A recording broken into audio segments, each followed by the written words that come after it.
Hoje a minha ideia é falar sobre um teorema bastante importante, que é a decomposição em valores singulares.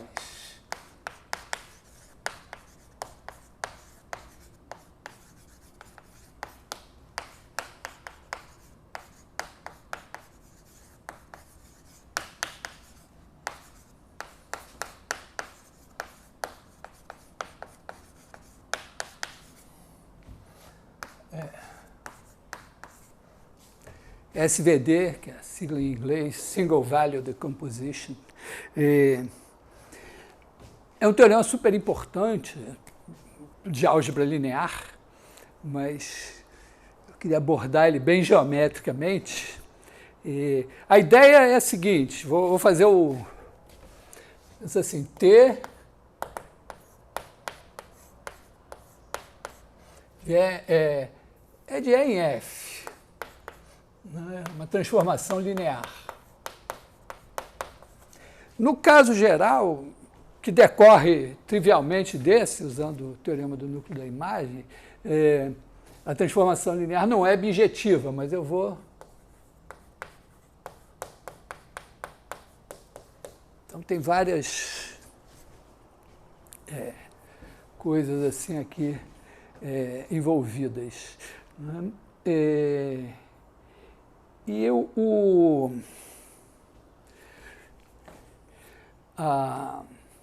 A ideia é a seguinte, vou fazer o desenho em R2, tá? Então você tem aqui a origem, você tem a transformação linear. Então, se você bota um sistema de coordenadas aqui assim, vamos dizer assim, E1, E2, a transformação vai te dar aqui alguma coisa assim. Então, quando você quadricula aqui, você aqui vai ter o T de E1, T de E2, e vai ter isso transformado nisso. Então, a ideia é a seguinte, você pode, claro, você pode mudar a base aqui, mas a ideia é mudar o sistema de coordenadas sempre com os vetores unitários e ortogonais. No caso aqui do plano, é só ir rodando. Na hora que você vai rodando, esse negócio vai se ajustando aqui. Mas tem uma coisa que é meio miraculosa, que é o seguinte, você pode, em algum momento, você acha aqui um sistema de coordenadas também,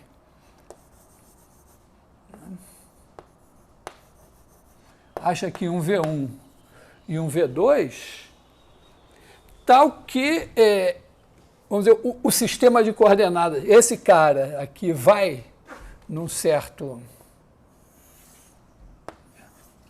cara assim, então esse, vamos dizer, não tem nada a ver, ó, esse é para cá, esse aqui já é um pouquinho mais para cá. Só que esse daqui vai num ortogonal.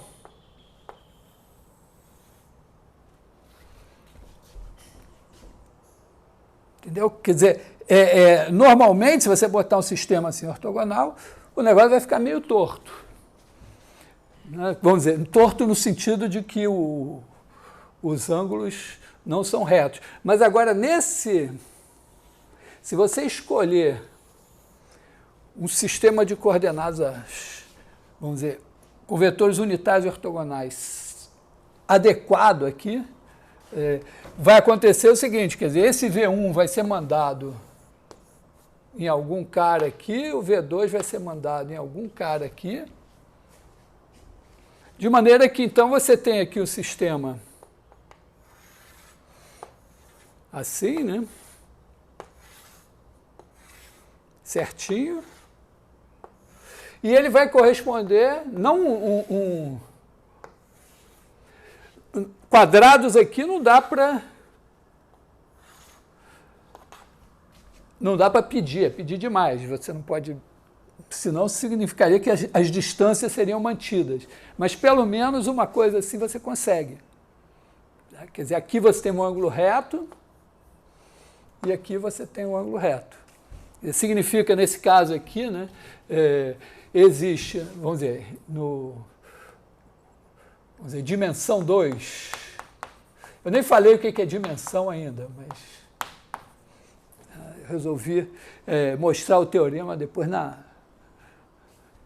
próxima aula eu falo de dimensão. Então, você tem dimensão 2. Então, significa que existe, vamos dizer, V1 e V2 em F, com... aqui, claro, esses espaços têm que ter produto interno. Tá? Então, aí você tem norma de V1 igual a norma de V2 igual a 1 e produto escalar de V1 por V2 igual a 0. Então, são unitários e ortogonais. E um sigma 1 maior que sigma 2 maior que 0, nesse caso aqui, números reais, tá?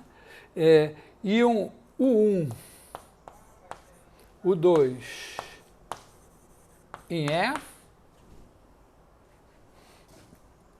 tais que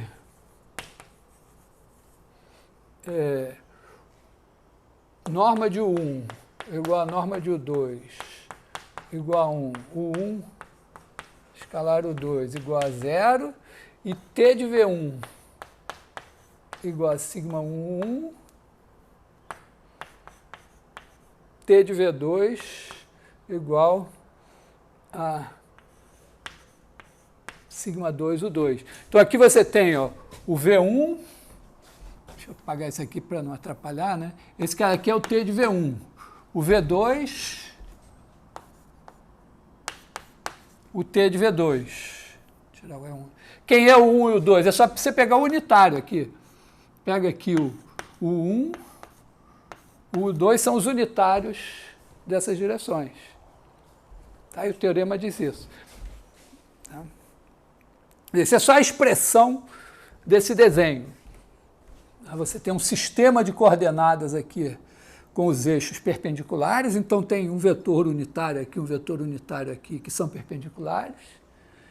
E esse sistema de coordenadas com eixos perpendiculares vai ser mandado em um novo sistema de coordenadas aqui, que em vez de ser tortinho, tem um paralelogramo, tem retângulos. E aí o 1 e o 2 são só os unitários que você pega aqui.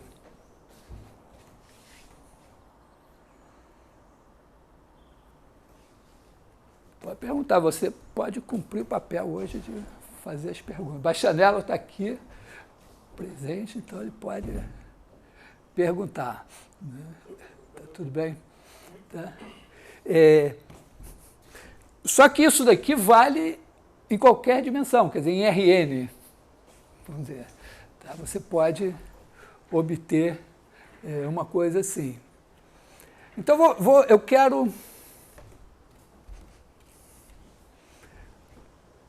demonstrar isso de maneira totalmente geométrica. Tá? Primeiro, vou fazer isso em dimensão 2, quer dizer, imagina assim, embora eu não tenha dito o que é dimensão, significa, o espaço é de dimensão 2 se tem uma base com 2 vetores. Tá? Então, vamos dizer assim,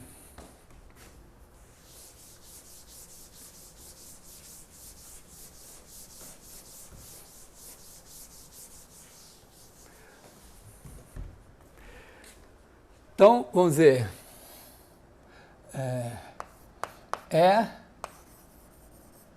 tem, vamos dizer, 2 vetores, vamos dizer, tem uma base, dimensão 2 aqui. Né?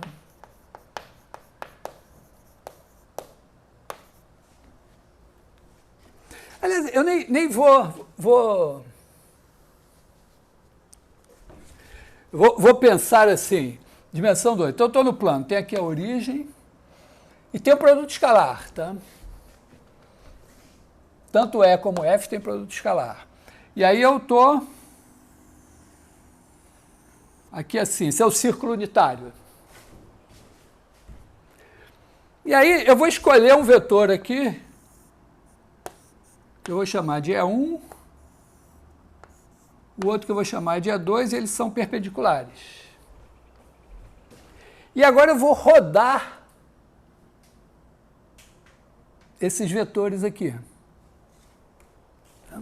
Então, o que acontece? Olha só. Quando eu faço a aplicação T, ela pega esse E1, manda aqui no T de E1. E o E2 vai aqui no T de E2. E todo esse círculo aqui vai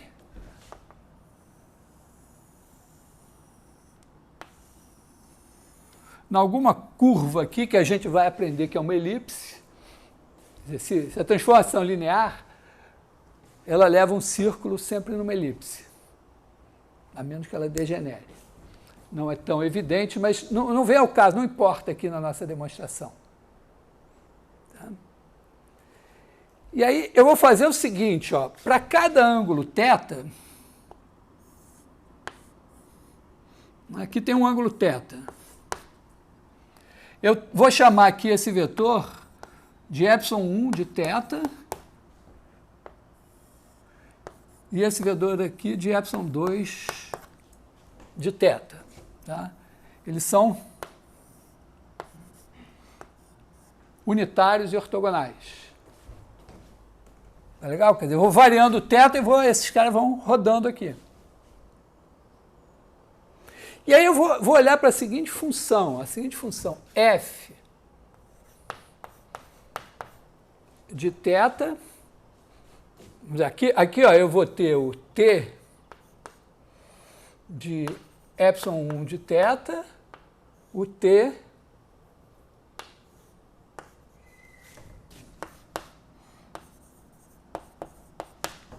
ε2 de θ. Então eu começo aqui com esses caras, vou rodando aqui e vou vendo o que vai acontecendo. A minha esperança é dizer assim, como aqui é dimensão 2, né, é o plano, se existir a tal base, na hora que eu rodar aqui, alguma hora eu tenho que achar ela. Porque está aqui a origem, né, só tem isso, né, eu só posso, se eu escolher um vetor aqui, o outro assim. Então, eles estão nesse formato, né? O ε2 de θ é o ε1 de θ ortogonal. E aí eu faço assim, f de θ é igual ao produto escalar de t de ε1 de θ por t de ε2 de θ. Então eu pego esse cara, esse daqui, e olho para o produto escalar. Eu quero mostrar que, alguma hora, esse produto escalar vai dar zero. Tá? Quer dizer, eu vou rodar esses caras aqui e eu preciso achar um θ, tal que na hora que esses caras estiverem assim, os correspondentes aqui sejam ortogonais. Então, esse produto escalar dá zero.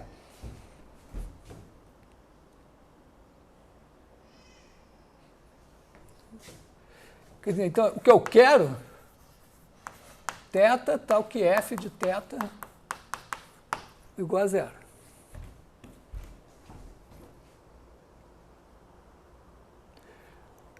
Agora tem uma coisa, essa f é contínua, porque esse cara está girando continuamente, a t é contínua, tudo é contínuo. Então a minha f é contínua.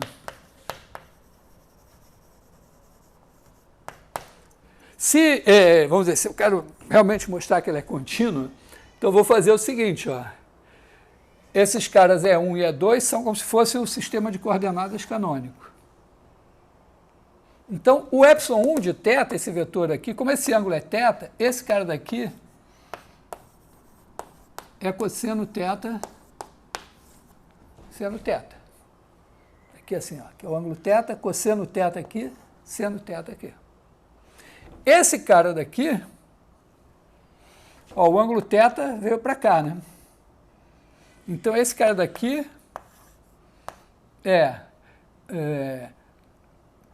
aqui é o seno θ, aqui é o seno θ negativo, né? Então ele é menos seno θ e aqui está o cosseno θ. Então, em coordenadas, vai dar isso. Se eu botar o sistema de coordenadas canônico aqui, né, tá, o sistema de coordenadas aqui, então aqui a minha transformação T, né, aqui eu tenho coordenadas x1, x2, e aí por T eu vou levar no cara de coordenadas y1, y2. Eu sei que isso vai ser dado assim, né? T de x1, x2 vai ser igual a alguma matriz aqui, A11, A21, A12, A22.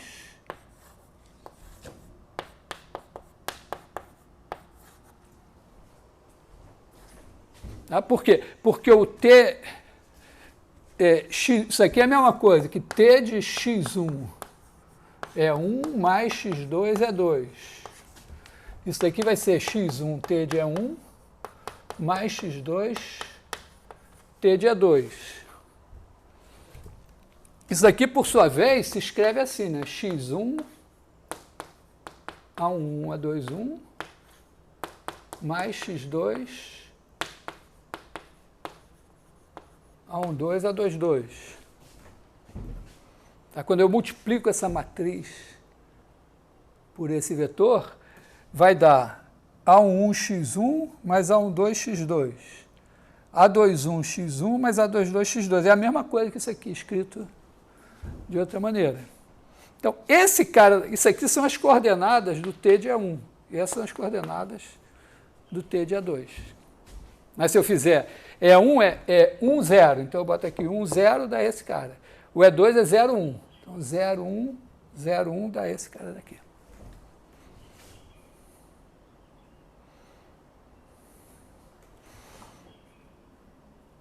Então, se eu calcular, né, se eu calcular f de θ, né, é só eu botar cosseno θ, quer dizer, isso aqui vai ser o A11x1 mais A12x2, A21x1 mais A22x2. Então, se eu botar em coordenadas, ó, o x1, quando eu fizer E1 de θ, x1 é isso, x2 é isso. Então, ó, deixa eu botar aqui, ó, o T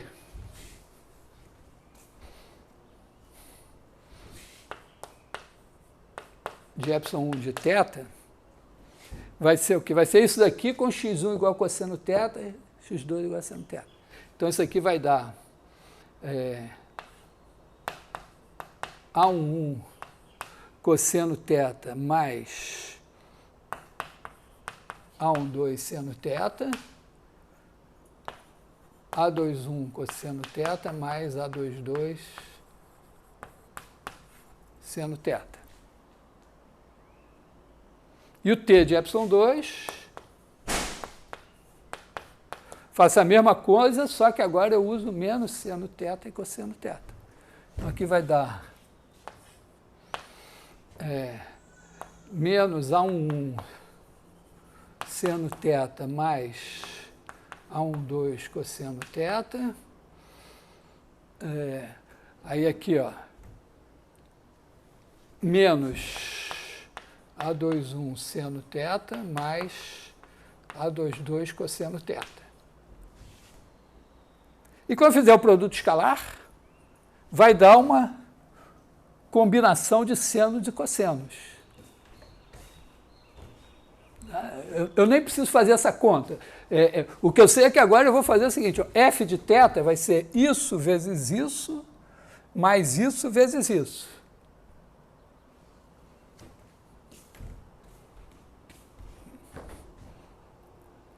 Então, quer dizer, vamos dizer, f de θ vai ser o quê? Vai ter alguma coisa envolvendo produtos de cossenos e produtos de senos. Vai ser alguma coisa assim, ó, A cosseno quadrado θ mais B mais C seno quadrado θ mais B seno θ cosseno θ. Né? Quem é A? Vai ter A1, 2 cosseno quadrado θ mais A2, 2 cosseno quadrado θ. Então, A tem lá a sua fórmula. O B, tudo que tiver cosseno vezes seno, seno vezes cosseno, cosseno vezes seno, seno vezes cosseno, vai entrar no B. E tudo que tiver seno vezes seno, seno vezes seno, vai entrar no C. No fim vai ser uma coisa assim. Como seno θ e cosseno θ são funções contínuas, a f é uma função contínua. Tá? Mas eu prefiro pensar assim, ó, esses caras aqui estão variando continuamente. Então, quando o θ varia, esses caras variam continuamente. Esses daqui variam continuamente. E o produto escalar desses dois aqui varia continuamente. Tá? Isso é o que importa. Ó. Alguém quer... André? Fala aí. Diz aí, não entendi nada. Vou apagar as contas. Você viu que tem as contas. Né? Então, eu vou apagar as contas e vou...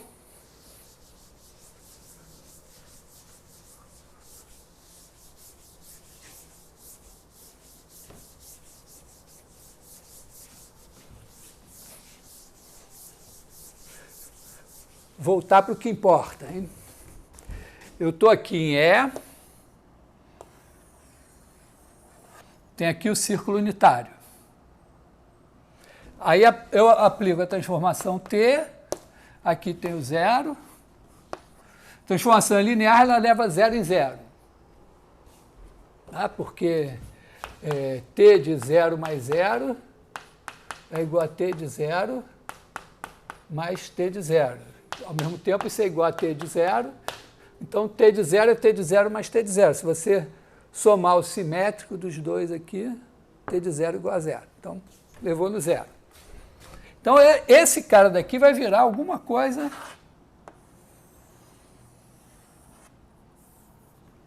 alguma curva assim. A ideia é que a transformação linear é alguma coisa contínua.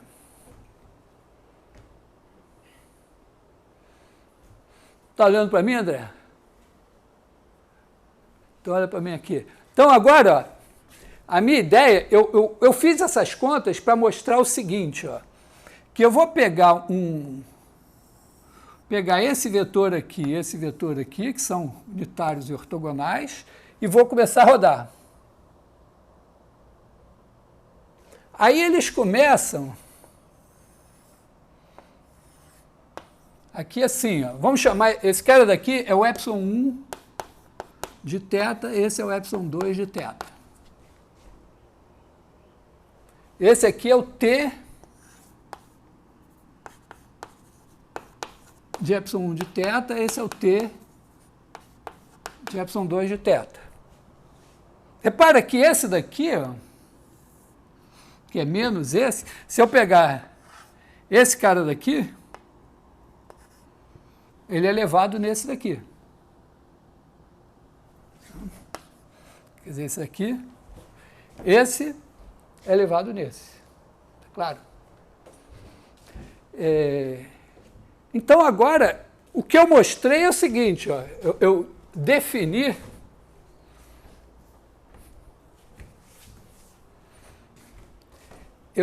a função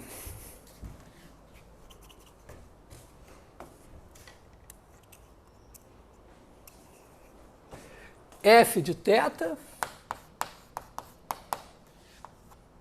é igual ao produto escalar de t de ε1 de θ por t de ε2 de θ. Eu disse que a minha estratégia é a seguinte, na hora que eu achar um ângulo θ aqui, eu vou sempre, né, manter os vetores perpendiculares. Então, na hora que eu achar um ângulo θ, um ângulo θ aqui, de maneira que esse cara e esse, que são ortogonais, forem levados em dois caras ortogonais aqui, eu ganhei. E quando eles forem ortogonais, quem vai me informar que eles são ortogonais é isso aqui. Então, o meu problema é esse. Eu quero θ tal que f de θ igual a zero. Tá? Quer dizer, eu posso fazer o seguinte, eu posso fazer um programa. Aliás, eu fiz um vídeo disso e eu fiz o programa que faz exatamente isso. Quer dizer, você faz o programa, faz o θ invariando, ele calcula esses caras aqui e calcula o produto escalar. E aí eu mando ele parar, na verdade, eu mando ele parar na hora que o produto escalar der zero. O produto escalar der zero, esses caras que estão perpendiculares eu achei. A minha pergunta é, mas será que tem? Será que vai ser zero alguma hora? Aí eu digo só duas coisas, ó. F é contínua.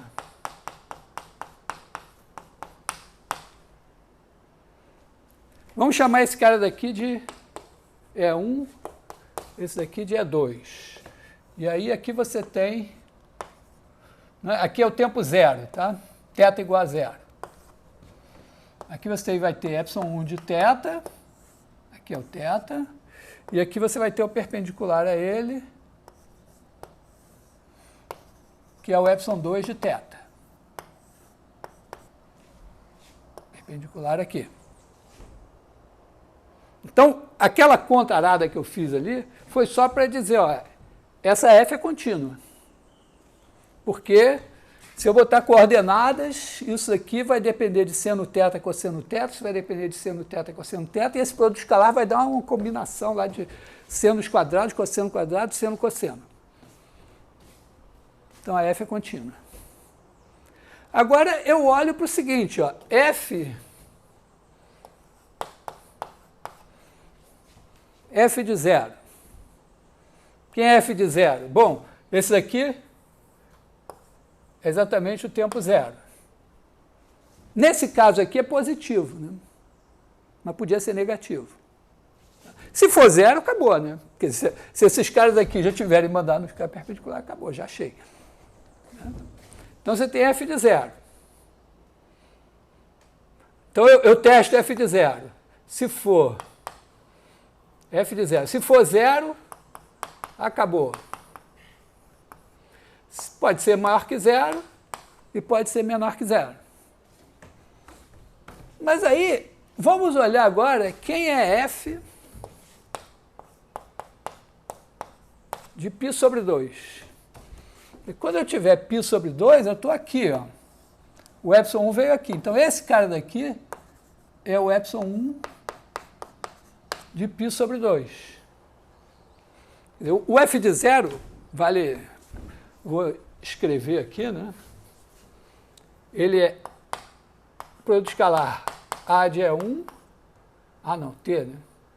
T de E1, T de E2.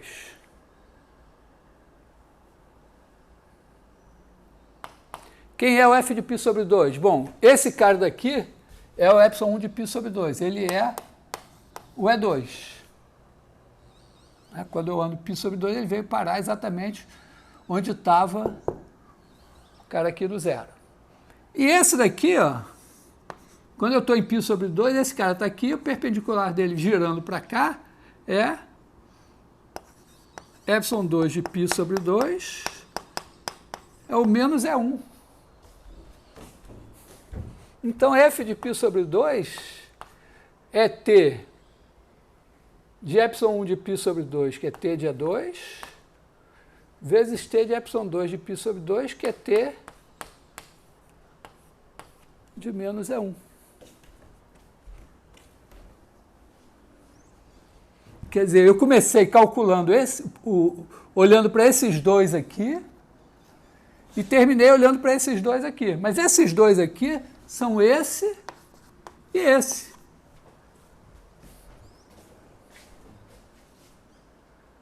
Então, não tem erro. F de π sobre 2 é igual a menos F de 0. Teorema do valor intermediário. Pum, ponto, acabou, tem.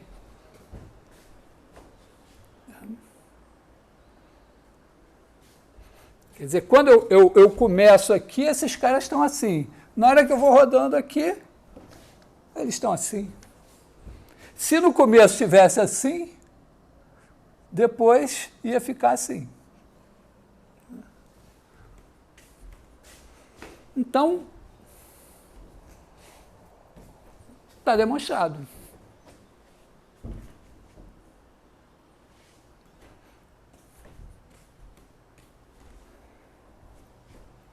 Então, essa é a demonstração do teorema em dimensão 2.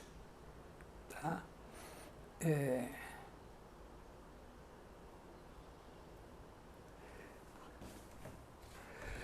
Agora, eu vou demonstrar em dimensão 3. Se você entender a demonstração em dimensão 3, você vai entender a demonstração em dimensão n. Então, eu entendo assim, metade da turma está fazendo álgebra linear agora. A outra metade da turma já fez álgebra linear. E tem um conjunto de medida nula na turma que nem fez nem está fazendo álgebra linear agora. Sei lá, deve ter uma ou duas pessoas, pelo menos, nessa situação. Mas, de qualquer maneira, quem não fez nem está fazendo, fará álgebra linear alguma hora também. Então, vai rever, vai reencontrar esse teorema. Então, está aqui o caso dimensão 2. Tá legal? Tem o cara lá, Thiago Zanon, não fez nem está fazendo, mas tudo bem. Eu não falei nada de especial, né, que exigisse alta álgebra linear, nada do que eu não tenho, vamos dizer, que não use coisas que eu já trabalhei no curso. Agora, vamos fazer em R3. Porque em R3 eu não posso, se eu girar a base assim e tal, eu não tenho mais esse produto escalar para fazer isso. Então eu vou introduzir uma outra ideia. Tá?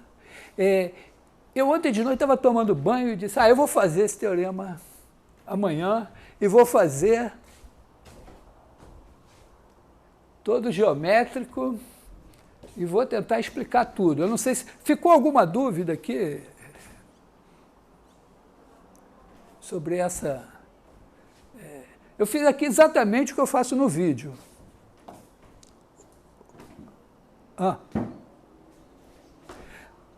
Único? Como assim? A situação... não. Certamente vai ter mais de um θ. Né?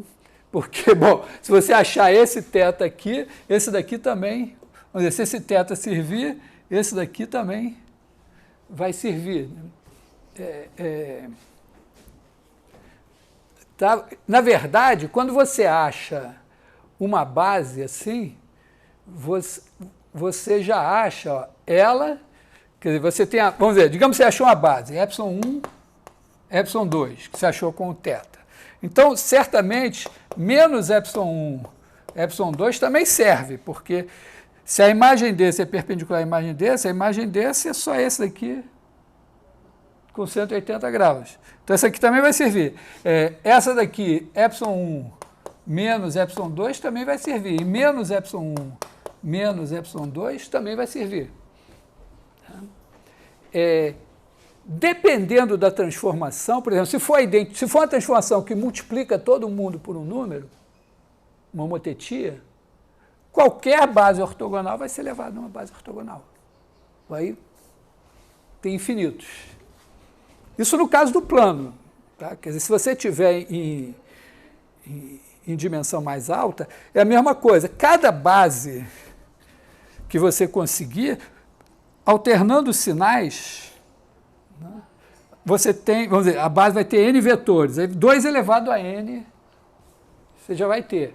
Mas se além disso, em algum desses espaços, a transformação simplesmente for expandir assim, ou for uma rotação também, pensa assim, uma expansão e uma rotação. Há uma transformação que pega os caras daqui, expande e depois roda. Aí você pegar 2 caras ortogonais, quando você expandir eles continuam ortogonais, rodou eles continuam ortogonais. Então, qualquer coisa vai servir. Então, não é única a decomposição em valores singulares, não é única. O importante, assim, ela existe. Se em nenhum lugar tiver uma coisa assim, tipo expansão ou rotação, ela meio que vai ser única a menos dessas trocas de sinais. Estou chutando, mas acho que é verdade. Tá? Mais alguma questão?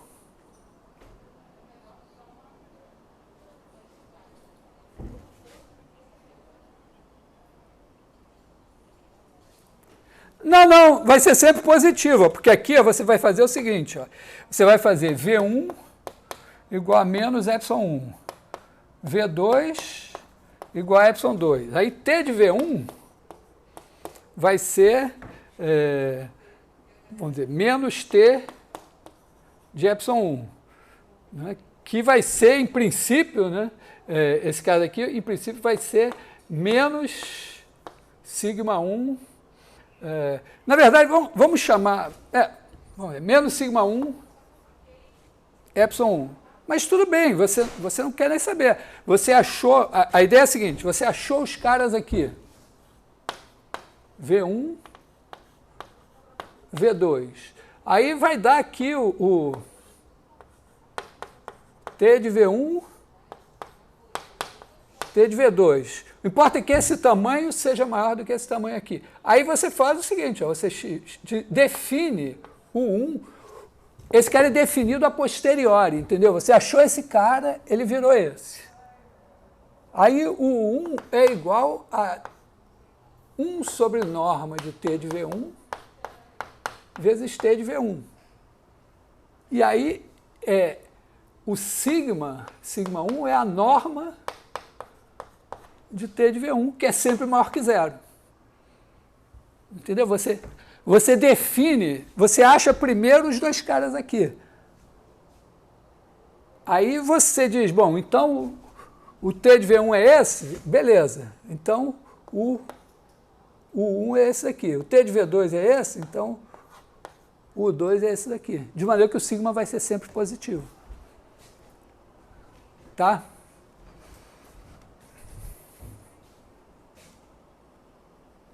Não, eles não são autovetor.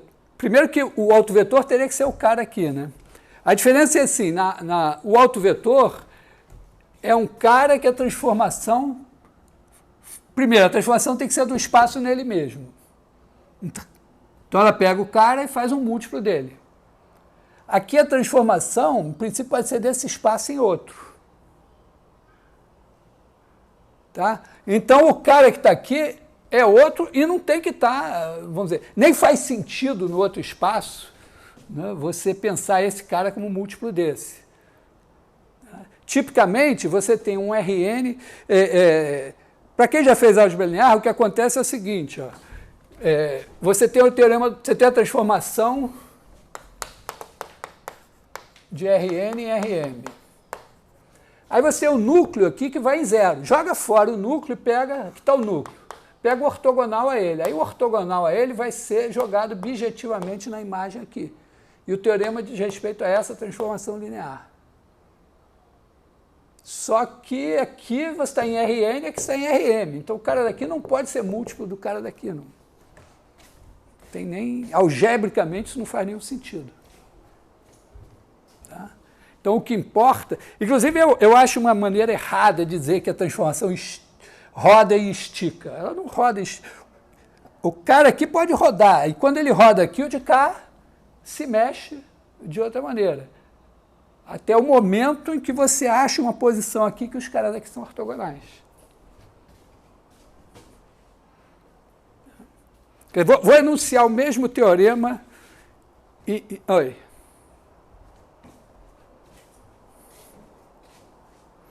Uma transformação que vai ser ortogonal, a pergunta está mal formulada. Não é a transformação é linear. Os vetores foi a demonstração que eu acabei de fazer. Você estava dormindo? Então, o que eu fiz? Eu peguei dois aqui e disse, opa, aqui não estão ortogonais. Aí eu falei, então eu vou rodar. E vou olhando o produto escalar aqui até ele ficar igual a zero. Quando ele ficar igual a zero, os caras aqui eu rodo sempre ortogonais. Então aqui eles estão sempre ortogonais. Tum. Mas aqui eu não controlo, aqui é o que a transformação me der. Mas se chegar uma hora que os caras aqui estão ortogonais, eu achei. Como é que eu garanto que isso acontece? Eu observei o seguinte, ó, que quando eu rodo daqui até aqui, eu começo com esse cara e esse, então isso me dá esses caras aqui, ângulo menor que 90 graus, só que quando eu chego aqui, ó, eu tenho esse cara que é esse, e esse daqui que é menos esse, então ele vai ser elevado nesse. Então, se esse ângulo aqui é agudo, esse é obtuso. Então, eu passo de um ângulo agudo para um ângulo obtuso. Continuamente, eu tenho que passar pelo ângulo reto. É isso. Tá? Eu tô adotando a minha postura é a seguinte, o curso de geometria analítica é radicalmente geométrico. Então, tem que mostrar as ideias geométricas. Tá? Entendeu? Então, é isso aqui. Toda a técnica que a conta foi para mostrar que essa função era contínua. Mas, no fundo, a ideia é essa. Esse cara está andando aqui e esse está andando aqui. E aí ele começa com um ângulo agudo, chega num ângulo obtuso. Se tivesse começado obtuso, ia chegar num agudo. Então, no meio, a menos que pudesse saltar, tem um ângulo reto.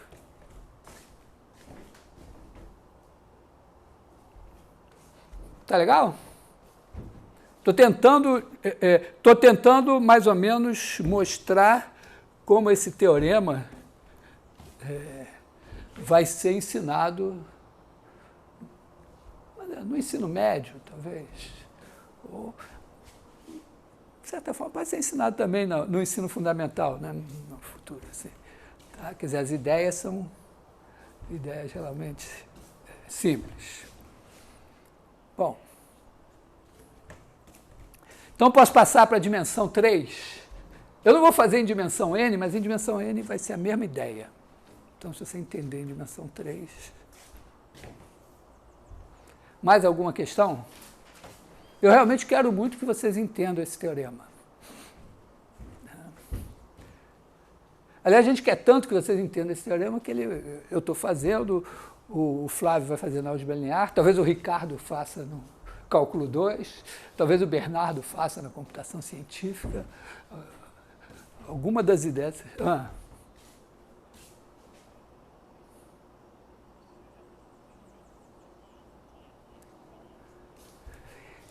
Porque com NM diferentes, eu já vou explicar rapidamente por que isso resolve, vamos dizer, por que o caso de mesma dimensão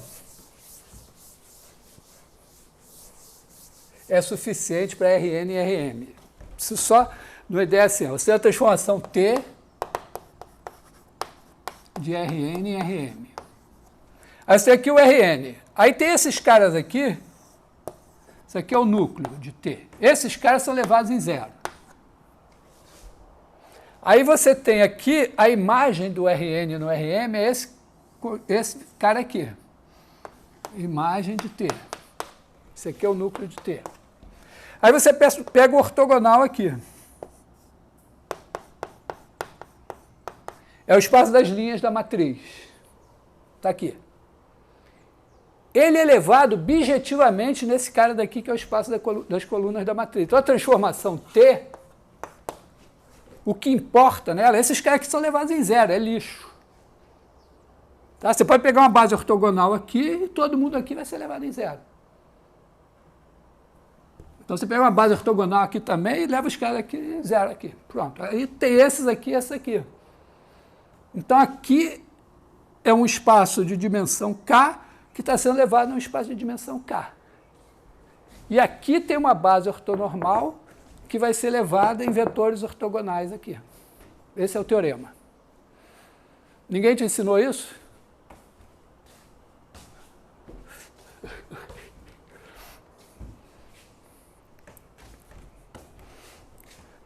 Bom, então, vamos fazer R3. Então, agora dimensão 3. Tá? Vamos pensar assim, R3. Então, eu tenho a T de R3 em R3. Assim, antes de fazer de R3 em R3, vou fazer uma observação crucial. Aliás, vou voltar a ela depois. Tá? Eu vou fazer uma observação que é a seguinte, ó. O determinante é a razão entre volumes. Quer dizer, o determinante da minha transformação T. Né? Quer dizer, eu pego aqui um bloco, né? Aí ele vira aqui um certo... vou botar ele mais torto aqui. Um certo paralelepípedo. Meio mais ou menos. Né? Então aqui tem um bloco. Bloco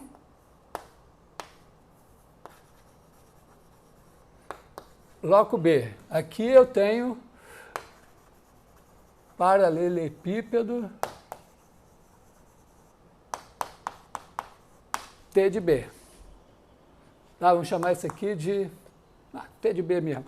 Então, o determinante de T, pelo menos em módulo, ele é igual ao volume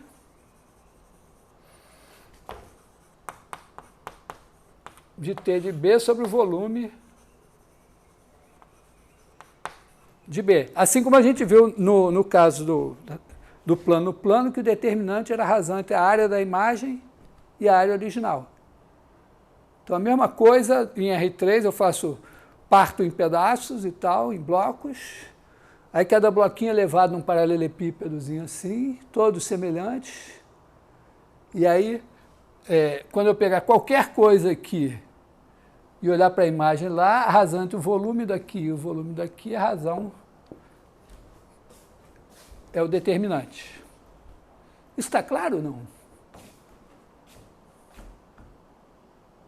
Não? Lembra o que a gente fez no caso do plano? A gente fez assim, ó. A gente pegou uma figura aqui, aí tem a transformação linear, ela faz isso, distorce assim, né? Então aqui, vamos dizer assim, pega isso aqui, esse negócio vira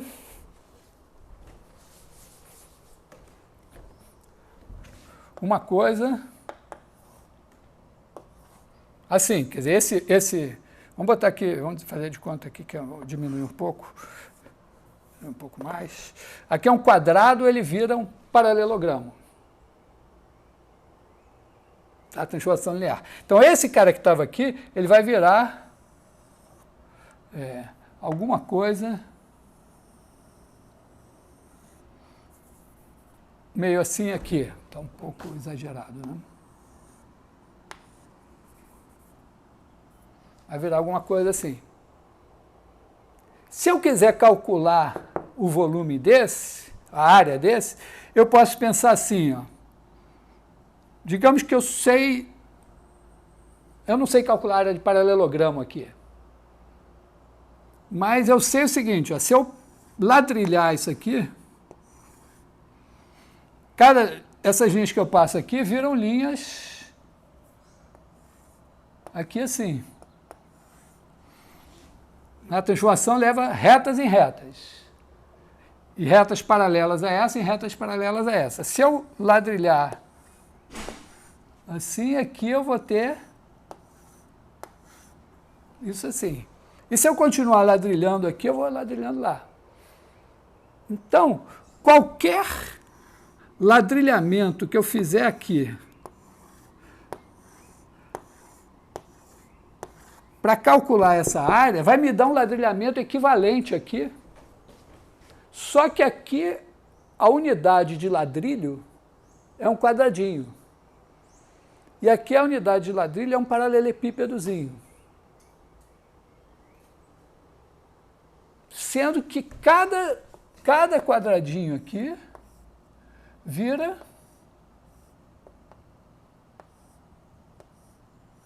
um paralelepípedozinho, um paralelogramo, desculpa, aqui. Se eu divido isso aqui em n ao quadrado, quadrados, aqui eu divido em n ao quadrado paralelogramos. Então, a razão entre a área desse paralelogramo e a área desse quadrado é igual à razão entre a área desse paralelogramo e a área desse quadrado. Como eu pego esse quadrado unitário aqui, quer dizer, ele não precisava ser cobrindo todo. Se eu pegar o quadrado unitário aqui, eu vou olhar o quadrado unitário e vou olhar o paralelogramo correspondente. Só que quando eu pego o quadrado unitário, ele é dado por E1, E2. E o paralelogramo correspondente, ele é dado por T de E1 e T de E2. E aí, essa área daqui, né, eu sei que se T de E1 é igual a A11, A21, são as coordenadas desse cara, e T de E2 é igual a A12, A22, então a área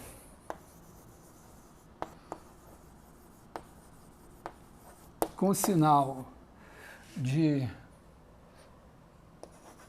do paralelogramo, eu fiz essa conta, me deu A11, A22 menos A21, A12. E eu chamei isso de determinante. Se eu quiser a área mesmo, eu pego o módulo desse negócio. Então, o módulo do determinante é a razão entre a área da imagem e a área original. Mas eu posso fazer a mesma coisa com o volume, né? Quer dizer, eu posso pegar aqui um sólido, pegar aqui 3 dimensões, pegar aqui um E1, E2, E3, aí eu faço aqui o cubo, ficou meio grande aqui essa dimensão, mas tudo bem, tá meio tosco aqui. Tá, tem um cubo aqui, ele vai virar um paralelepípedo. E aí eu vou dividir esse cubo em cubinhos, o paralelepípedo vai ficar dividido em paralelepípedozinhos, e a mesma história vai me dizer que se eu pegar o volume aqui e dividir pela área do volume original, vai me dar razão entre o volume do paralelepípedo e o volume do cubinho. E aí o volume do paralelepípedo, vamos dizer, se eu tiver T de E1 igual a A11, A21, A31, T de E2 igual a A12, A22, A32 e T de E3 igual a A13, A23, A33. Na hora que eu fizer a conta desse volume, eu vou usar as propriedades, né, que vamos dizer, o determinante vai ser o volume. Então, se eu fizer aqui determinante de UVW, se eu fizer determinante de U com V1 mais V2, W vai ser determinante de U com V1, W mais o determinante de U com V2, W. O determinante de TU, vamos dizer assim, de U, V, TW, vai ser T determinante de UVW. Isso aqui vale também com o U2, W1, W2. Aqui o T também podia estar aqui ou estar aqui. E o determinante de UVW é igual a zero se UVW forem linearmente dependentes. Quer dizer que os três, vamos dizer, que o paralelepípedo formado por eles degenera. Quer dizer, um deles se escreve como combinação linear dos outros dois. Tá clara a ideia? Então, isso aqui. E, além disso, eu sei o seguinte, que o determinante de E1, E2, E3 é igual a 1, porque é o cubinho básico. Com essas propriedades aqui, eu faço a conta com isso daqui, e esse determinante, né, o determinante de T, vai ser aquela coisa assim, A11, A21, A31, A12, A22, A32, A13, A23, A33, e aí você faz aquela conta do determinante, você deve ter aprendido, que é absolutamente torturante, você fica perguntando para que eu aprendi essa merda que não serve para nada, ainda resolve alguns sistemas. Eu só posso dizer uma coisa, não serve para resolver sistemas lineares.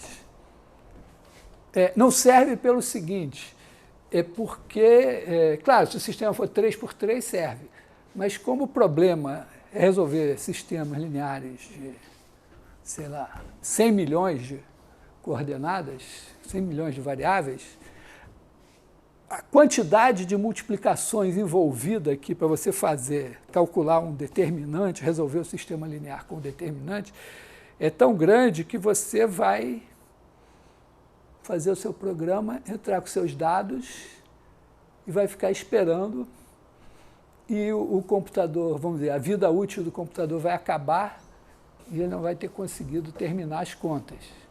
Não sei se com 100 milhões, mas vamos dizer, tá? Então, mas o determinante é interessante como volume, como ideia de volume, é super legal, é uma ideia muito bonita.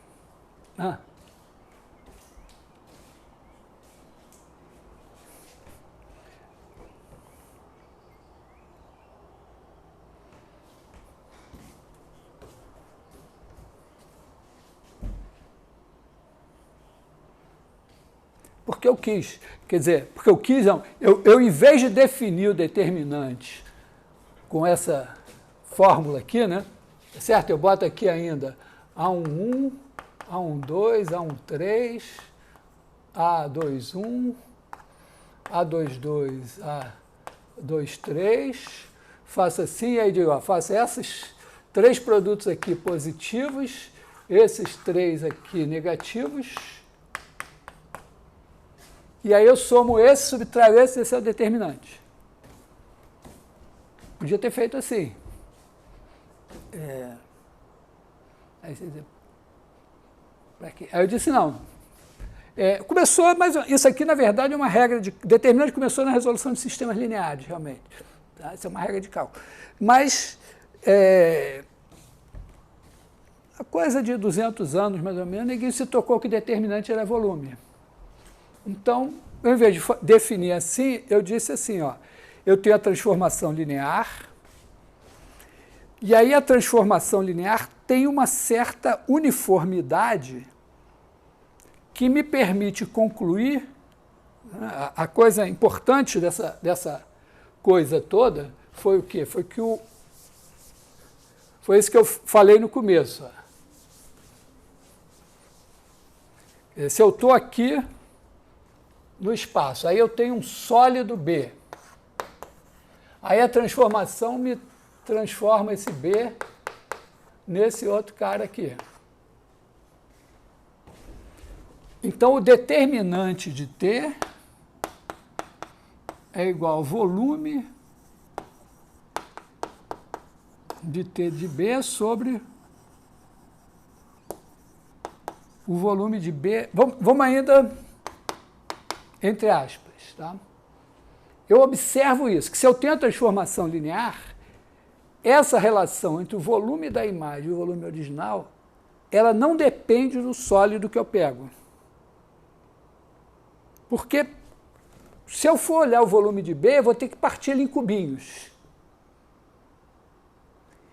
E a transformação linear pega um cubinho e manda no paralelepípedo. E todos os cubinhos, quer dizer, se eu pegar um cubinho aqui assim, sem rodar, e pegar outro cubinho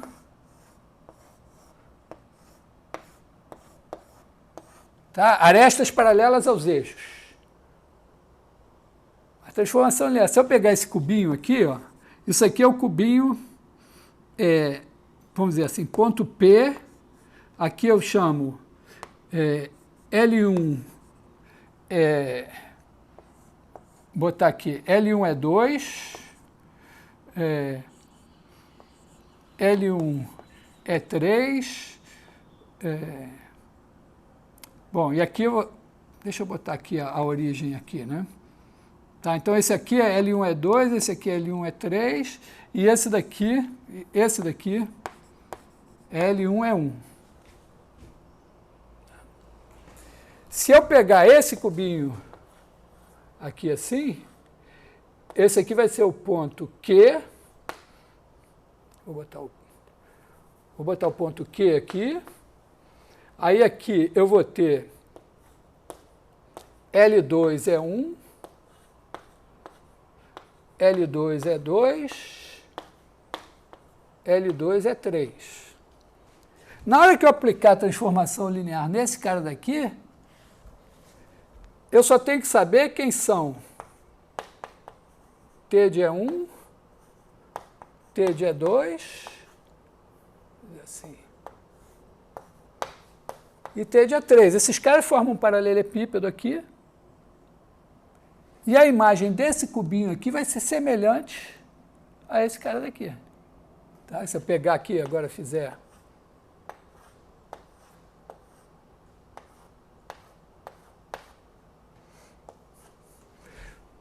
Lembrei que eu considerei fazer arquitetura. E quando eu estava no colégio, tinha um professor que tinha um cursinho preparatório para arquitetura. Aí ele levou quem estava interessado em arquitetura para ter uma aula de desenho. Aí eu fui na aula de desenho, desisti de fazer arquitetura. Então, bom, mas basicamente isso, né? Quer dizer, se você pegar os vetores E1, E2, E3, eles formam, as imagens deles formam um paralelepípedo, T de E1, T de E2, T de E3. Se eu pegar um cubo qualquer assim, ó, ele vai ser determinado por E1, E2, E3. Então ele vai virar um paralelepípedo que é igual a esse daqui, só que esse lado, o lado do E1 vai ser multiplicado por L1, né? L1 aqui. O lado do E2 vai ser multiplicado por L2 e do E3 multiplicado por L3. Aliás, besteira, L2, L2. Aliás, desculpa, né? Quer dizer, todos os lados vão ser multiplicados por L2 aqui. Se for desse daqui, todos vão ser multiplicados por L1. Se em vez de ser um cubo fosse um ortoedro, aí sim teria lados diferentes. Mas aqui todos têm o mesmo lado. Então, o que vai acontecer? A razão entre o volume da imagem desse e o volume desse, os dois vão ter L2 ao cubo, que vai cancelar, e vai ser igual a razão entre o volume desse e o volume do E1, E2, E3. Isso não ficou claro quando a gente fez a área? Teve uma aula que eu expliquei isso para a área.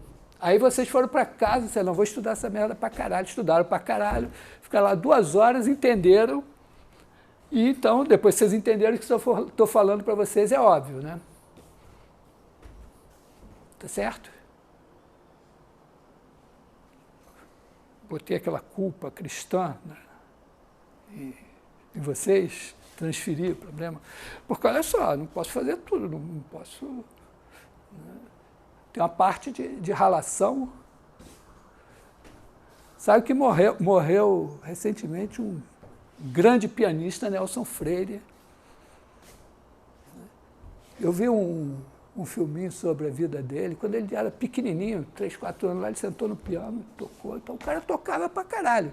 Mas você acha que para tocar bem pra caralho mesmo, ele não estudava o dia inteiro? E o cara era o gênio do piano, estudava o dia inteiro para tocar o negócio direito. Aí, mesmo que você seja o gênio da matemática, você também tem que estudar o dia inteiro para fazer matemática direito.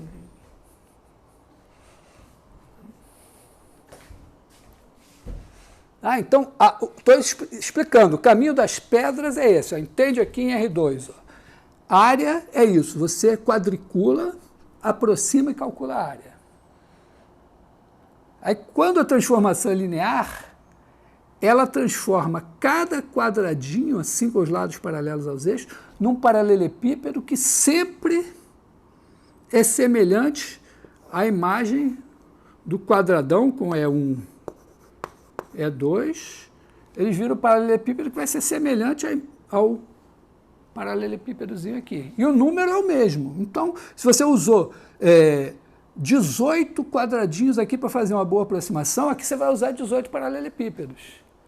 Então, a razão entre a área de 18 paralelepípedos e a área de 18 quadradinhos é igual à área do paralelepípedo pela área do quadradinho, que é igual à área do paralelepípedozão dividido pelo paralelogramozão quadradão. Com volume é a mesma coisa. Você pega o cubo, pega a figura, bota dentro de um cubo, divide, né, em 1 bilhão de quadradinhos, tá? 1000 em cada dimensão. Né?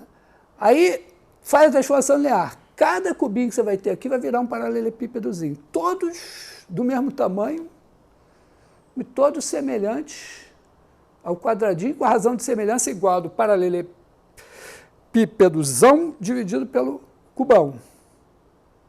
Então, se você usou aqui,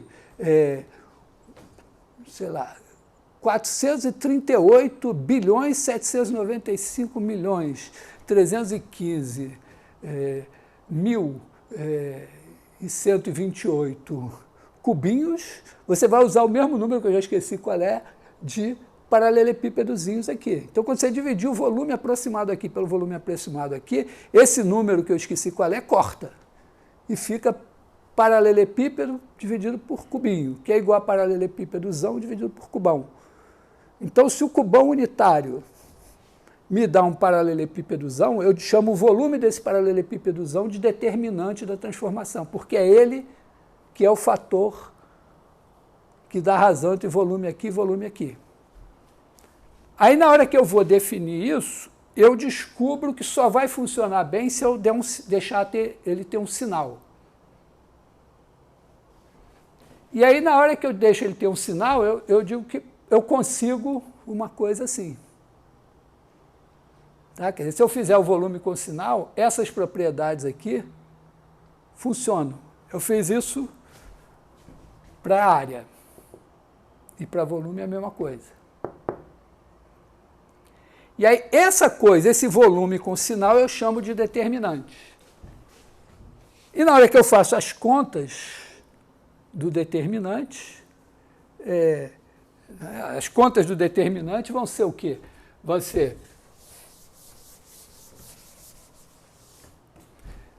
pegar assim, ó, eu vou pegar determinante de UVW.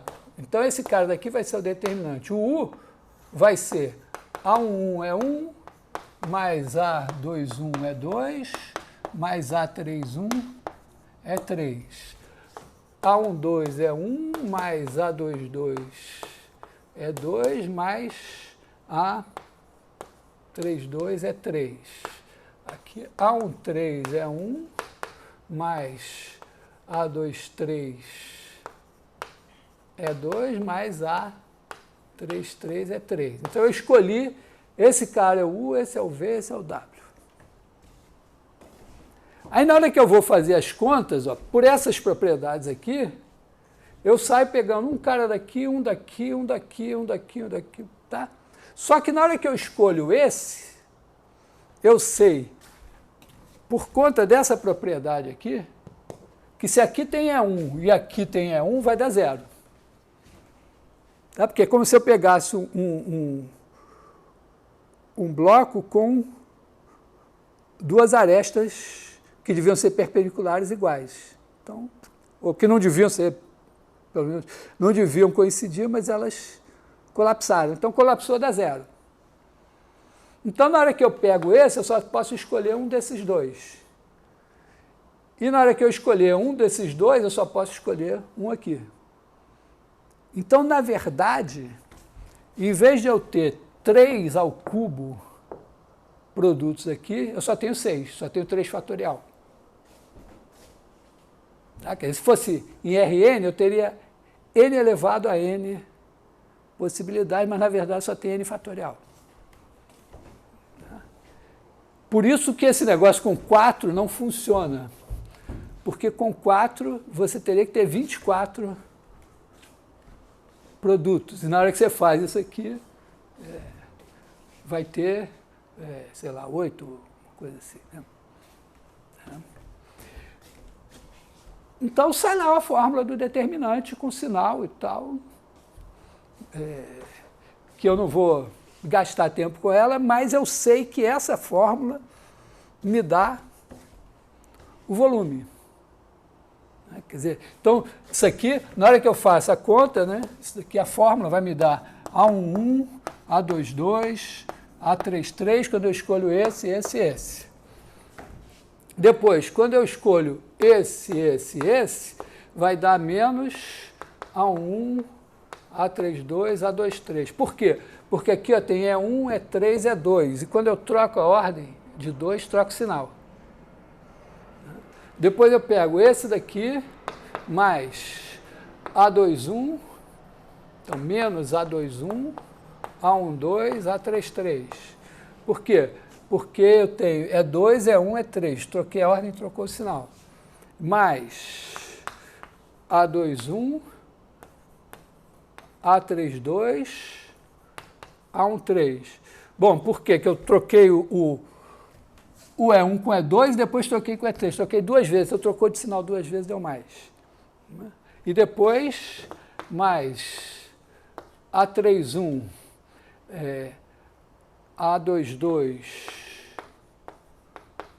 A13, também, né?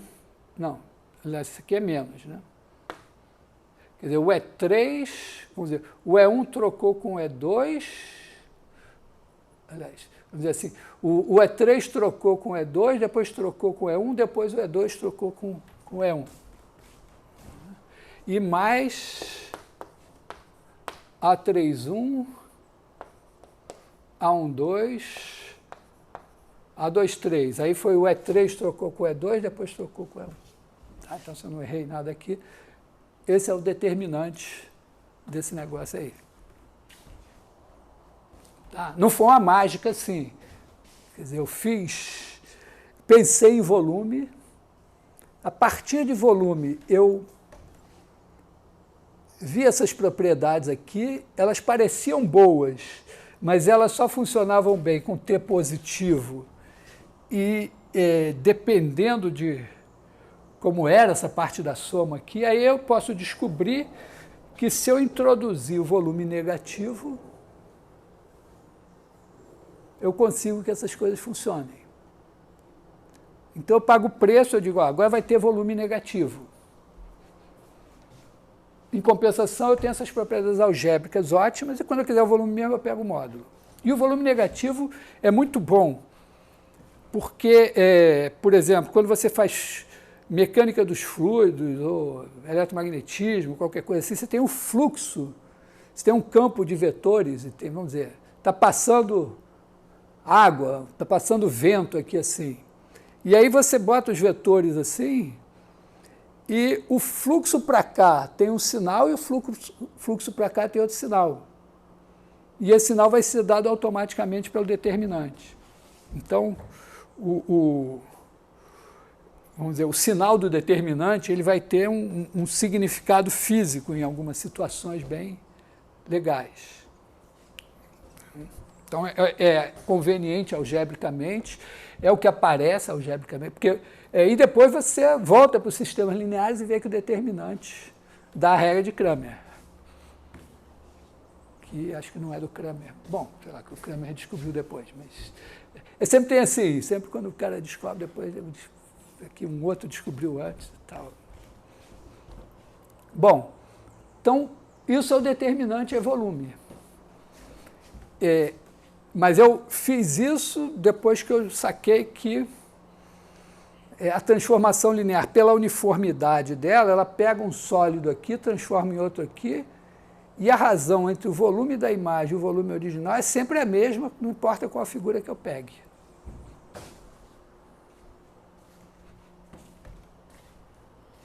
Tá legal? Então, ó,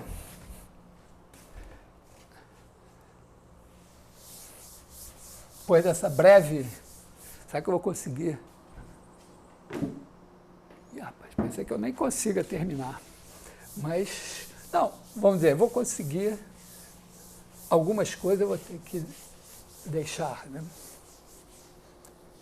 Então, determinante é volume.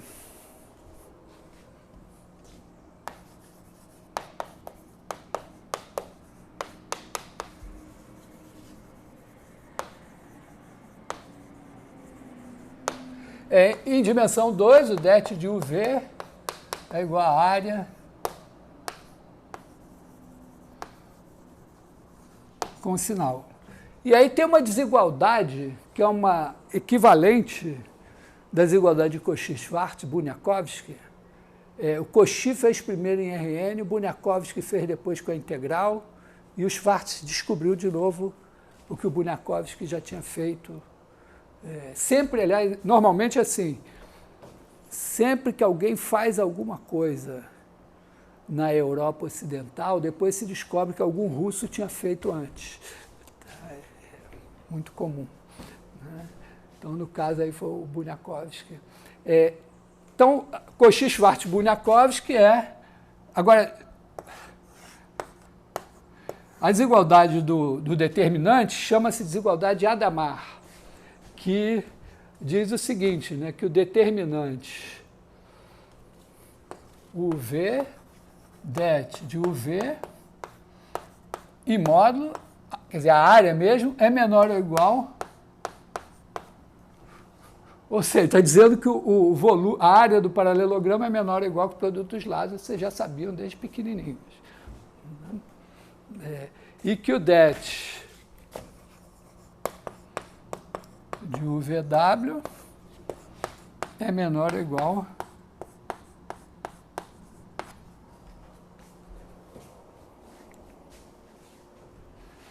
tá? Quer dizer, se você pegar um paralelepípedo, o volume do paralelepípedo é menor ou igual que o volume do paralelepípedo com os três lados ortogonais. Na verdade, aqui, ó, det de UV igual a UV, C e somente C, U e V são ortogonais. E aqui o det de UVW. Aqui supondo, né, se U e V diferentes. Aqui ainda tudo bem. Agora o det de UVW é igual a UVW com UVW diferente de zero. É porque se um deles for zero, aí os outros dois não precisam ser ortogonais porque já degenerou. Tá? Mas se os três forem não nulos, isso vai ser C e somente C, U ortogonal a V, V ortogonal a W e U ortogonal a W.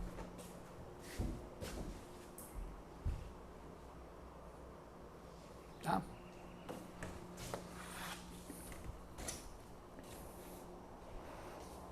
Então, olha só.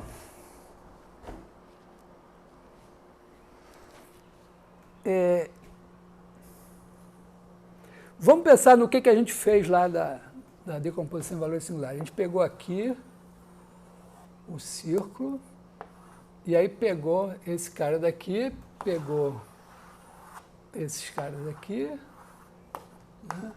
Esse cara virou esse. Mas eu poderia pensar assim, ó, eu peguei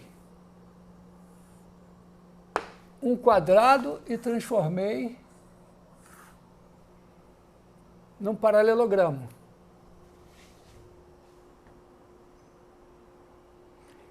E aí eu poderia dizer, olha, que quando eu... Claro o seguinte, né? Aqui tem U, V. Aqui tem T de U, T de V. Então, o det de T de U, T de V, que é essa área daqui, em módulo, primeira coisa,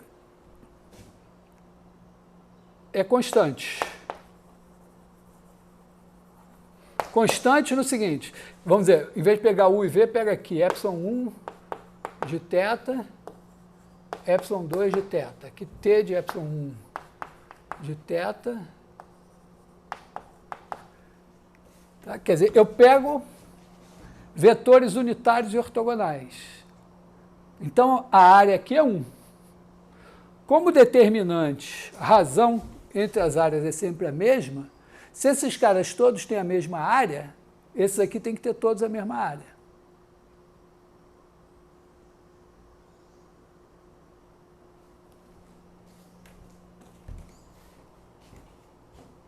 Tá? Eu nem preciso do determinante. Pensa só, vou reformular sem pensar em determinante. Eu pego esses caras aqui, a transformação é linear. Então, eu pego aqui um cubo, aqui um quadrado, aqui eu pego outro quadrado. Lado 1, lado 1. Esse vai virar um paralelogramo aqui. O outro vai virar outro paralelogramo. Não está muito igual, mas... Né? Então, como a área desse é igual a esse, e essa transformação é linear, a área desse dividido pela área desse é igual à área desse dividido pela área desse. Então, todos aqui têm a mesma área, porque todos aqui têm a mesma área.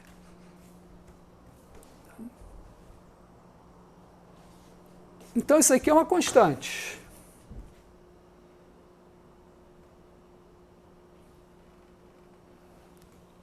Então, eu tenho det de T de U, T de V, né, em módulo, quer dizer, isso aqui é o representando a área, é menor ou igual que T de U, T de V.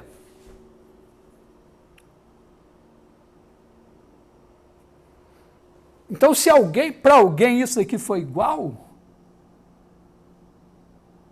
ele vai ser, né, se eu pegar um outro, se para um certo, digamos assim que eu tenha det de T de ε1, T de ε2, módulo de T de ε1, T de ε2. Então, esses caras são perpendiculares. Quer dizer, eu posso reformular a minha questão dizendo assim, ó, em vez de eu testar se eles são perpendiculares olhando o produto escalar, eu posso testar se eles são perpendiculares olhando para isso aqui. Porque enquanto eles não forem perpendiculares, isso aqui vai dar uma desigualdade. Esse aqui vai ser maior do que esse. Se eles forem perpendiculares, isso aqui é igual a isso. Então, eu reformulo o meu teste. Quer dizer, eu vou ficar mexendo nos caras aqui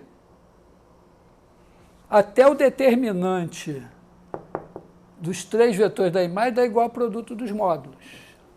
Posso fazer o meu programa e mandar ele ficar testando. Só que agora, né, tem 2 parâmetros. Agora ficou mais difícil de testar. Mas eu posso dizer o seguinte, olha, se isso daqui for igual, como isso daqui é igual ao det de T de ε1 de θ, T de ε2 de θ. Vamos botar assim um θ0, θ0, T de ε1 de θ0. Tá, vamos dizer assim, eu achei um θ0, tal que isso daqui deu igual. Então, já sei que esses caras são perpendiculares. Esses aqui são perpendiculares. Se deu igual, eles são perpendiculares. Mas aí, se eu pegar um outro θ qualquer, olhar esse determinante aqui, eu sei que ele é igual a esse.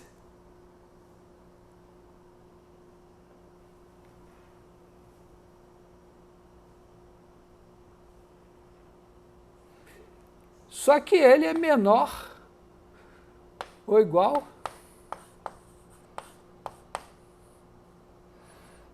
vou botar o θ aqui.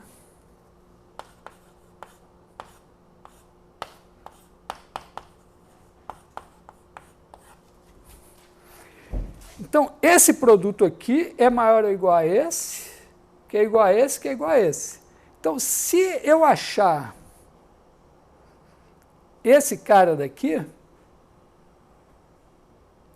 eu posso dizer o seguinte, em vez de eu procurar um cara que isso é igual a isso, eu introduzo a seguinte função, a função g, bom, não é bem θ, né? Vamos chamar assim, pode ser aqui, g de θ é igual ao produto de t de epsilon de θ, epsilon 1 de θ, produto t de epsilon 2 de θ.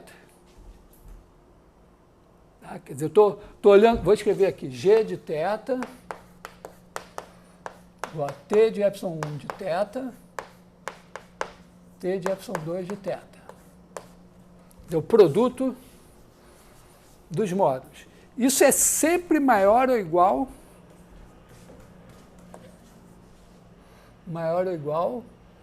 que det de t de epsilon de θ, epsilon 1 de θ, t de epsilon 2 de θ, em módulo.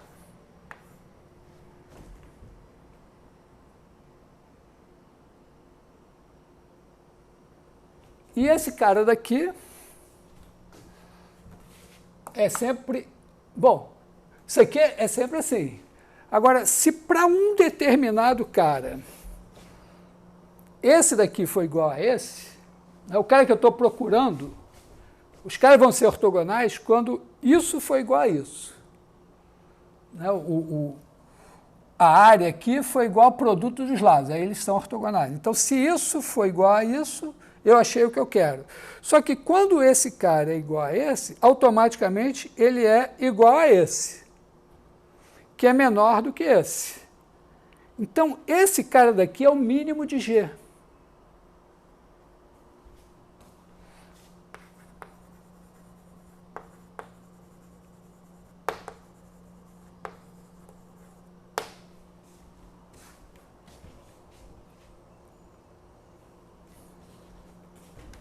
Entendeu? Porque, olha só, para ser perpendicular, para esse cara e esse serem perpendiculares, é preciso que isso seja igual a isso. Então, para esse θ0 que eu estou procurando aqui, né, eu vou refazer minha figura aqui. Eu estou procurando um cara aqui, um bloco, um quadradinho aqui, tal que na hora que eu olho para o... Aqui esse é o epsilon 1 de θ0, epsilon 2 de θ0. Aí eu olho para esse cara daqui, esse aqui é o t de epsilon 1 de θ0 e esse é o t de epsilon 2 de θ0. Eles são perpendiculares.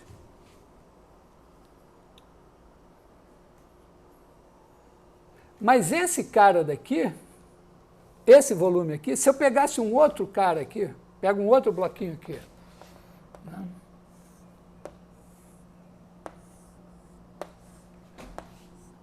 Tá? Epsilon 1 de θ, epsilon 2 de θ. Aí ele vai me dar aqui um certo paralelogramo aqui, assim.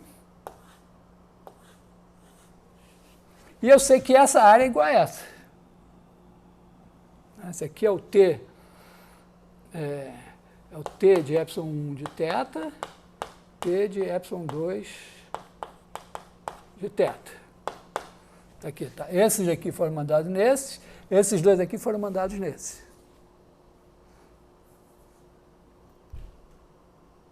Então, essa área é igual a essa. Significa o quê? Que T de ε1 de θ, T de ε2 de θ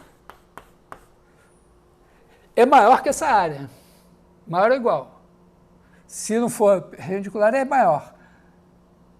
Mas essa área é igual a essa. Então, esse cara aqui é maior ou igual T de ε1 de θ,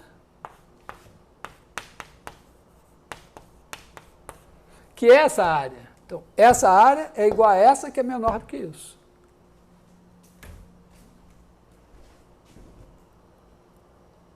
Então, se eu achar os caras, que esse negócio da perpendicular, eu achei o mínimo dessa G aqui, definida dessa maneira.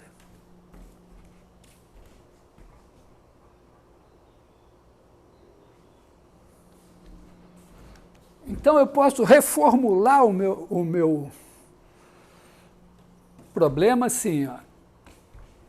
Em vez de eu procurar três vetores, vamos no caso aqui, dois vetores, tais que quando eu calculo o produto escalar dá zero, então vou fazer aqui, ó.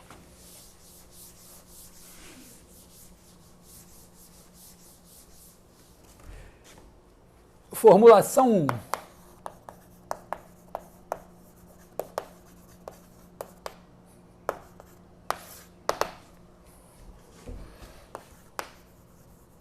Quero θ tal que f de θ igual a produto escalar de T de ε1 de θ, T de ε2 de θ igual a zero. E aí eu sei que para eu achar o zero de uma função, o teorema do valor intermediário é o caminho. Mas agora eu passei para a formulação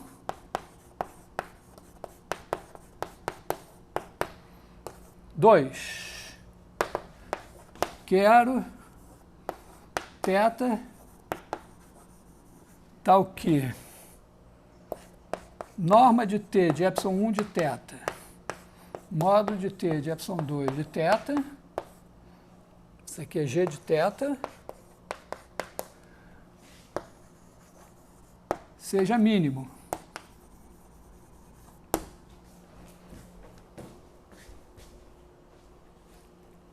É super interessante porque a gente está acostumado a usar, quer dizer, quando a gente quer achar o mínimo de uma função,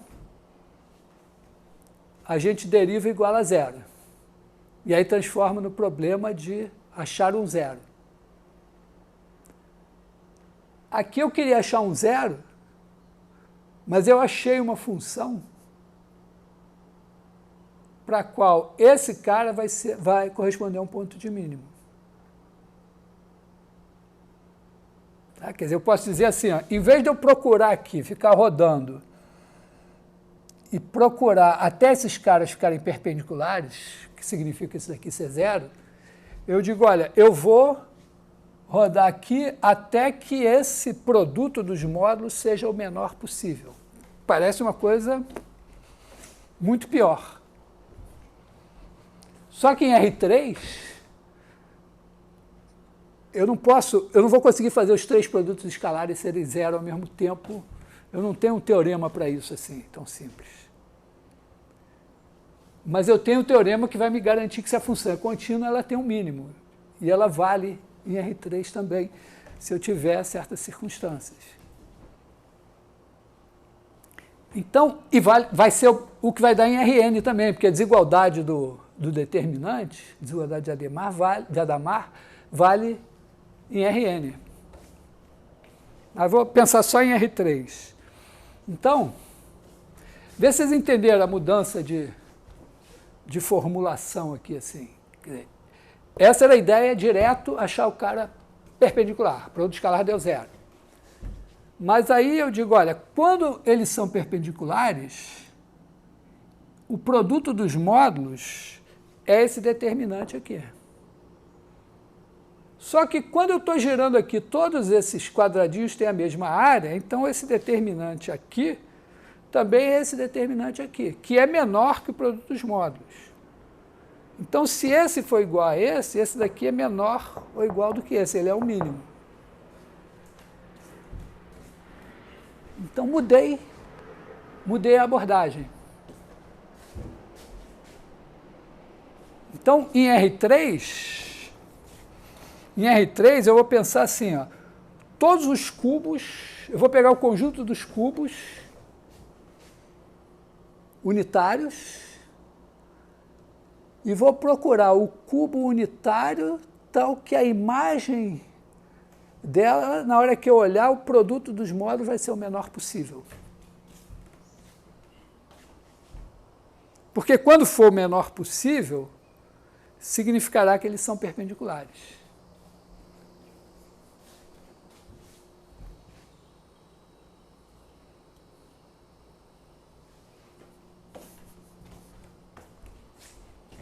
Só estou com dificuldade de enxergar, porque para mim, quando você está girando o θ, você não está mudando assim, na minha cabeça não está mudando o produto dos módulos, mas estaria mudando... Não estou o quê? Produto dos módulos? Não, mas olha, vou fazer de novo aqui. É só isso que eu estou mudando.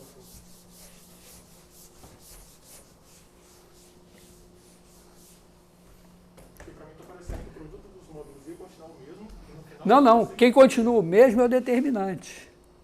Entendeu? Então aqui, ó, se eu pegar, a questão é a seguinte, ó, eu pego aqui um quadrado, né, vamos botar assim, ε1 de θ0, ε2 de θ0. Aí aqui eu pego outro quadrado, ε1 de θ, ε2 de θ. Aí eu tenho aqui um quadrado, outro quadrado aqui. Aí este cara daqui, tá, ele vai me dar esse paralelogramo aqui, t de ε1 de θ0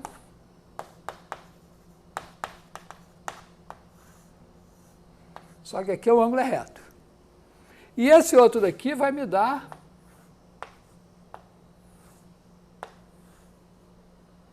um assim, sei lá, mais ou menos assim. Então aqui é t de ε1 de θ, t de ε2 de θ.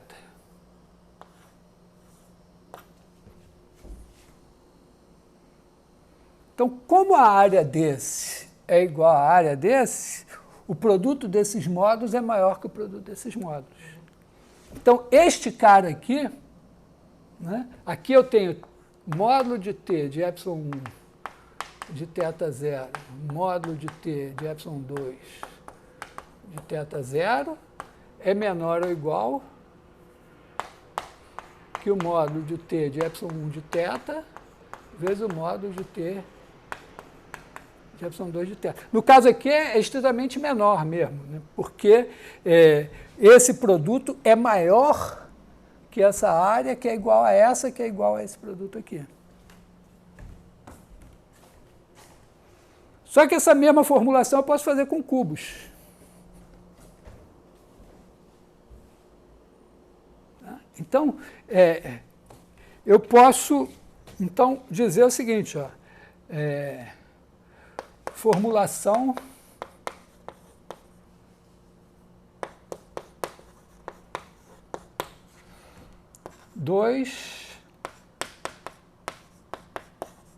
em R3. Então, quero o mínimo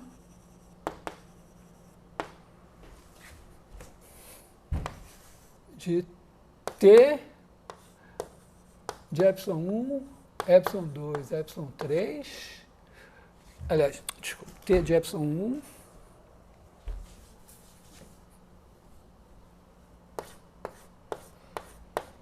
T de epsilon2, T de epsilon3, com epsilon1, epsilon2, epsilon3 de norma 1, epsilon1 escalar epsilon2 igual a 0, epsilon2, epsilon3 também igual a 0, e epsilon1, epsilon3 também igual a 0. Então, eu pego todos os trios de vetores que satisfaçam a isso daqui e acho aquele que vai me dar o menor valor disso.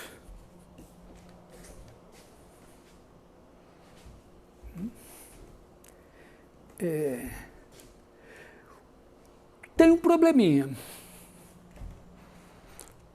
Tá bom, eu pelo menos agora eu tenho como... Eu sei que se eu achar 3 vetores, né?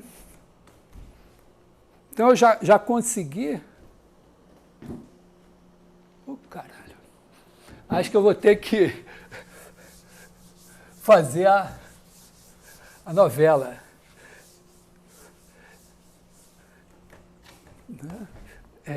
Então, eu sei que é o seguinte, ó, se T de epsilon1 escalar T de epsilon2 igual a T de epsilon1 escalar T de epsilon3, que é igual a T de epsilon2 escalar T de epsilon3, todos forem 0,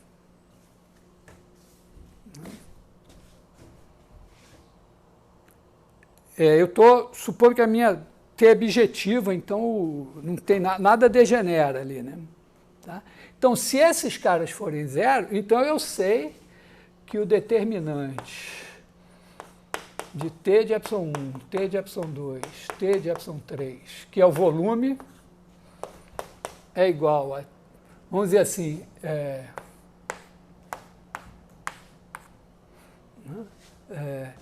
esse determinante aqui, se eles são 2 a 2 ortogonais, ele é T de epsilon1, T de epsilon2, T de epsilon3. Por outro lado, se eu achar um cara assim, né, que eu quero, dentre todos esses, eu quero um cara que minimize isso. Se por acaso eu achar 3 que dão essas coisas ortogonais, esse cara daqui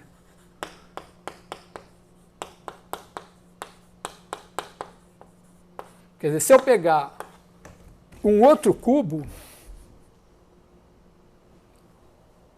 a imagem vai dar o mesmo volume, porque eu tenho um cubo, outro cubo, o mesmo volume. Então, a transformação linear transforma esse cubo num paralelepípedo, transforma esse aqui em outro paralelepípedo. Os paralelepípedos podem ser diferentes, mas o volume tem que ser o mesmo. Então, isso daqui é igual a isso, mas isso vai ser menor ou igual.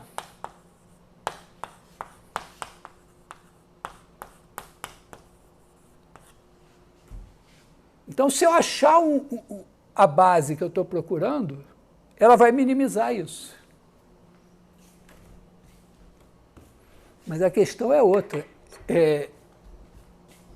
Eu vou ter que pegar o mínimo disso daqui, dizer, provar que o mínimo existe. Vai ter uma parte técnica. Né? Pegar o mínimo e provar que ele dá... As coisas são perpendiculares. Entendeu? Quer dizer, se eu tivesse achado um cara com os 3 vetores perpendiculares, ele era o mínimo. Né? Peguei um cubo aqui.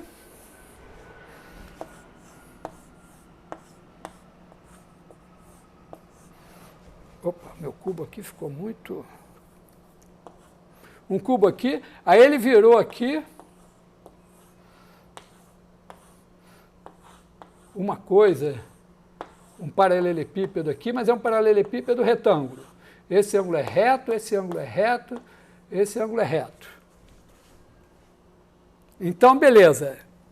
Esse cubo daqui já é o que eu queria, tem os caras perpendiculares, e ele minimiza essa coisa. Mas eu quero provar que esse cara existe. Então eu não tenho ele para mostrar. No caso do R2 eu já fiz, eu achei. Então, na verdade, o que eu quero é pegar o mínimo e mostrar que ele satisfaz isso aqui. O que é um pouco diferente, quer dizer, significaria que eu tenho que mostrar que o cara que é o mínimo tem realmente... Porque, tá certo? Pode ser que nesse conjunto que eu estou considerando, não dê ninguém com os lados perpendiculares. Tem um mínimo que é o mínimo possível ali, e tem os lados que não são perpendiculares. Então, vou rapidamente mostrar que se eu tiver o mínimo aqui mesmo, os três lados vão ser perpendiculares. Tenho 3 minutos para convencer vocês disso, né? Então, imagina o seguinte, que eu tenho aqui T de ε1, T de ε2, T de ε3, e aqui estão o ε1, o ε2, aliás, ε1, ε2 e ε3, estão aqui. Aí deu isso, ó. Digamos que eu olhei aqui e digo, esse ângulo θ aqui não é reto. Então eu estou com esses caras aqui e esse ângulo aqui não é reto.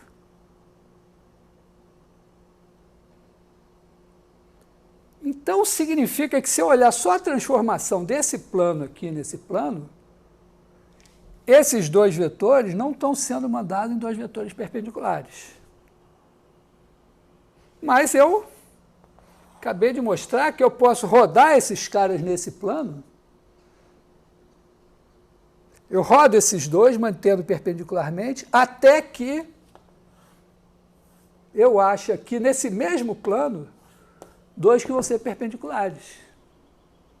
E quando eu rodo nesse plano dois caras perpendiculares, eu mantenho um cubo, porque, tá certo? Esse cara daqui está unitário ortogonal, eu só mudo o quadrado. Então, eu acho um outro cubo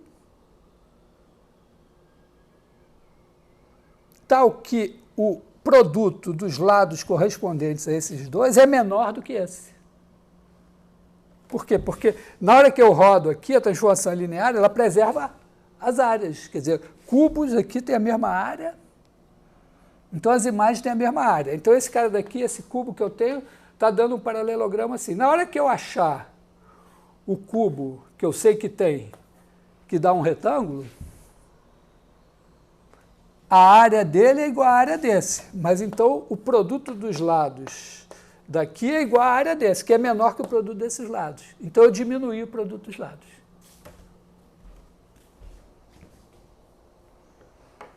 Entendeu? Eu tenho três caras. Tem aqui o cubinho. Aí tenho três caras. E esses dois aqui não são perpendiculares, eles correspondem a esses dois aqui perpendiculares. Aí eu esqueço esse terceiro e rodo esses dois até que esses dois aqui fiquem perpendiculares. Aí eu achei um novo cubo com essa mesma aresta aqui, essas duas novas aqui, só que o produto desses lados é a área aqui. E o outro, a área era o determinante assim, era menor que o produto dos lados aqui. Então o produto desses lados é maior do que o novo produto dos lados. Então não era mínimo. Entendeu? Quer dizer, se esse ângulo aqui não for reto, eu posso diminuir o produto. Porque esse aqui ficou parado. Só mexi nesse plano aqui. Então aqui também só mexeu nesse plano. Então mexendo nesse plano aqui, girando, né, esse cubo aqui, é a brincadeira do cubo mágico. Eu girei aqui e aí eu achei dois caras perpendiculares aqui, aliás, na verdade, eu girei aqui, aí eu achei aqui dois perpendiculares e o produto dá menor do que estava aqui. Então, esse cara, se dois aqui não eram perpendiculares, não era mínimo.